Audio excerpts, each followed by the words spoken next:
Hello, my name's Christopher, and today I'm going to show you how to install Vikunja on Dockge. So, a little bit about this series, I'm going over home labs, installing things, getting things set up, everything like that. So, if you're interested in that, subscribe, comment, like, support the channel, and let's get started. I wanted to let y'all know about the Big Bear community. We just launched a community on community.bigbeartechworld.com. It's based on discourse, so go on there, join it, and say hi. So, let's get back to your registered programming.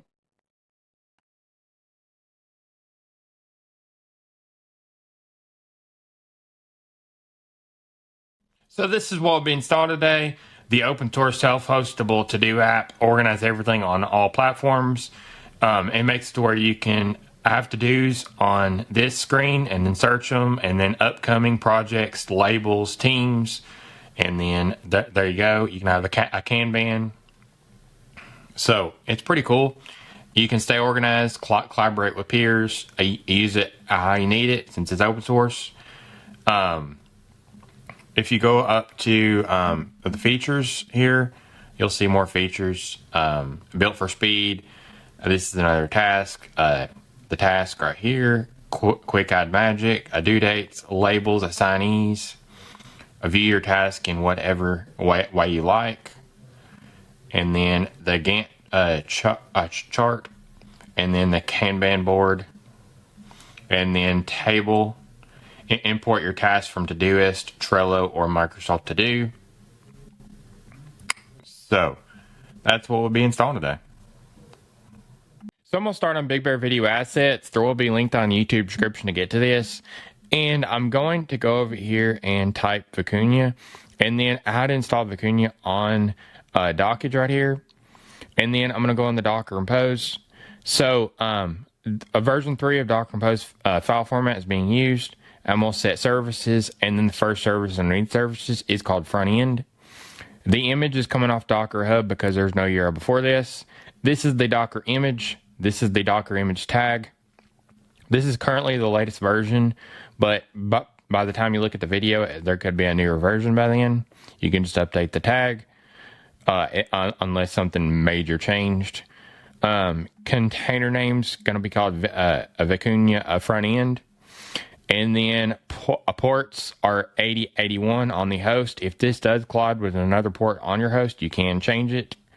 And then 80 on the container. So environment variables right here. The Vikunja API URL down here is going to need to change this to your IP of your Dockge because it won't be able to connect to the API service down here if you don't change that. The restart unless stopped, so that means that if you stop it for any reason, it will not try to restart, but if it fails or any other reason, then it will try to restart.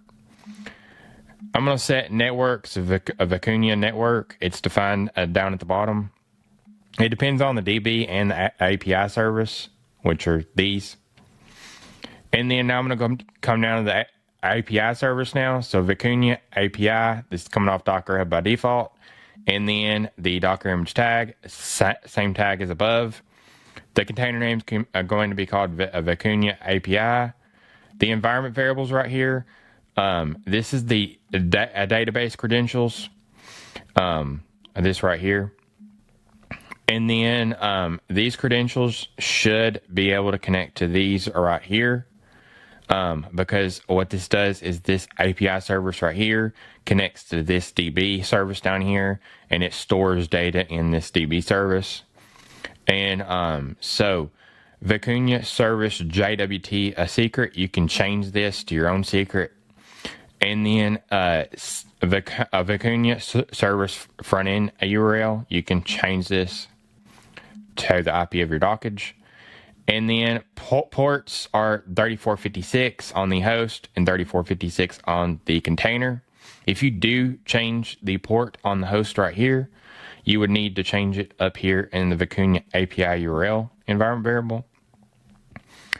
And then the volumes are Vikunja files. And then this is on the host side. This is a Docker volume. And then on the container side, it's app Vikunja files.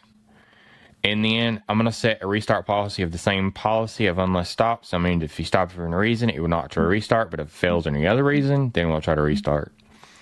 And then this is going to be in the same network. So Vikunja network. And then this service depends on the DB down here. Okay, now this is a DB service right underneath the services. So front end, API, and then DB. And then the image is coming off Docker Hub by default. It's MariaDB. This is the Docker image. And then this is the Docker image tag, which is 10. The container name is going to be called Vikunja DB. These are the commands. So it sets some commands. And then environment is MySQL root password, MySQL user, MySQL password, and MySQL database. These should align with up here. And then the Vikunja DB up here, this host is using the container name down here to connect to it. And so how we can use the container names down here is because we're putting it in the same network, so Vikunja network. And then so it's going to set volumes down here. So Vikunja MySQL is a local Docker volume.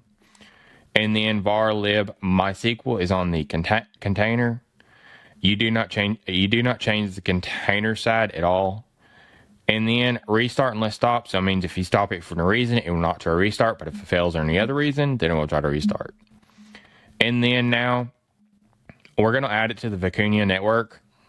So all these services are going to be in the Vikunja network. So the network is defined down here, Vikunja network, and it's a bridge.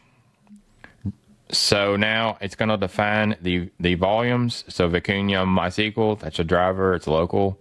Vikunja files, driver, local. So now I'm going to go up here to copy raw file. Then I'm going to go over my Dockge and get this installed and set up. So now we're going to get to installing Vikunja. So I'm going to go and start on my Dockge. I'm going to go to compose right here. And then I'm going to put a stack name of Vikunja stack. And then now I'm going to come over to the editor over here. And I'm going to paste in the Docker compose that I explained over in BigBear Video Assets.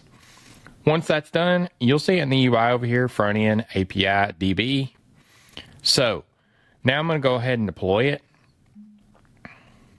And then what that done is it downloaded the Docker image from the registry, got it extracted, and got it up with a Docker compose underneath, because this does use the Docker engine. So we got it up and running. So I wanted to let you know about the BigBearClub. You can join it, and it greatly supports this channel, and I very much appreciate it. So if you'd like to join the BigBearClub, you can go down the YouTube description and go to my Ko-Fi link and join it from there. So let's get back to registered programming. So I'm going to go over the stack options in Dockge. So on the home screen, you'll see the statuses for your stacks: active, exited, and inactive. Now we can go in the stack, and then we can see all your containers that are in the stack. You can click on the ports to go to the UIs, if it does have a UI. You can go in the container and use bash or sh. There you go. I'm going to go back to the stack. So now you can see all your actions up here. Edit, which you go into here, and you can edit your containers. There you go. And then it'll edit over here in the editor and vice versa. You can add a service underneath the services, and then there we go. It's added underneath the services. So we can go ahead and delete that. You can add URLs. You can add environment variables. You can set internal networks and external networks down here. You can have actions up here. So deploy, save, stop, and inactive, and then discard the changes. I'm going to discard the changes. So you can restart the stack, and then it'll go through and restart all the Docker containers that are in the stack. You can update the current tags that are on the Docker images right here. So if the developer updates that tag, then you can just go ahead here and bring down the changes from the registry from that update. You can stop the stack, you can stop an inactive, and then you can delete the stack. You can come over here and you can see a read-only version of the Docker compose.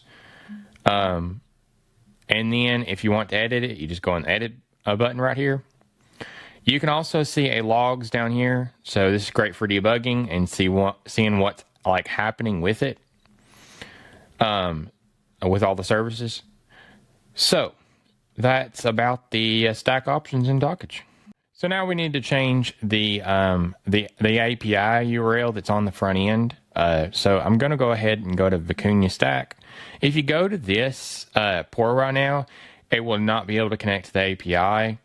So now we need to go over to the front end right here and change it. So I'm going to go ahead and go to edit, and then I'm going to go to this environment variable right here. I'm going to paste in my Dockge IP address, the LAN IP address. Once you've done that, you can go ahead and deploy. And then now, if you go to the UI now, it should work. So now I'm going to go to the UI. So I'm going to go over here to Vikunja stack. I'm going to click on the port right here. And then now you can see it did successfully connect to the API. So I'm going to come down here to create account. I'm going to click it. Then I'm going to give a username and an email. And then a password. And then now I'm going to create an account. So now you can add task. You can check mark them off. There you go. Then you can add another one.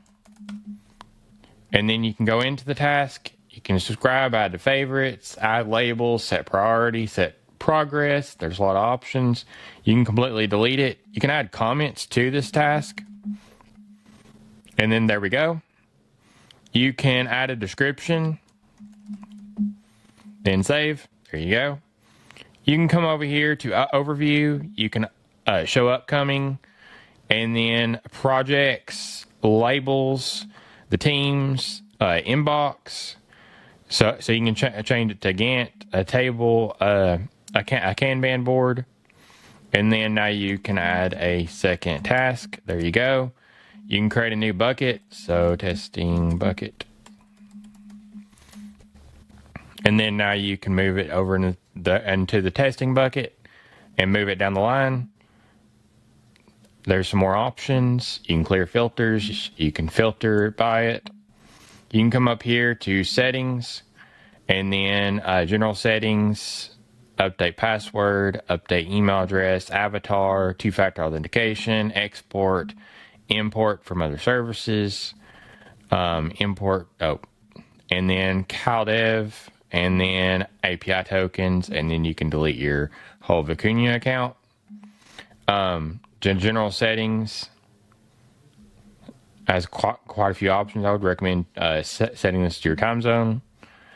So you can set a default project as well. You can come over here and create a new project.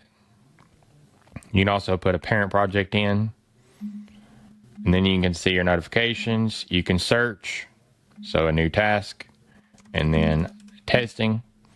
There's no project. So you can come here to search and then do inbox. Then there we go. That searches for the inbox. So that's a little bit about the UI in Vikunja. So I just showed you step by step on getting Vikunja running on Dockge. So if you like this tutorial, subscribe, comment, like, support the channel. And if you have any video suggestions or you need community support, you can go down to the Big Bear community and join our forum. There's a link in the YouTube description. So stay tuned for more.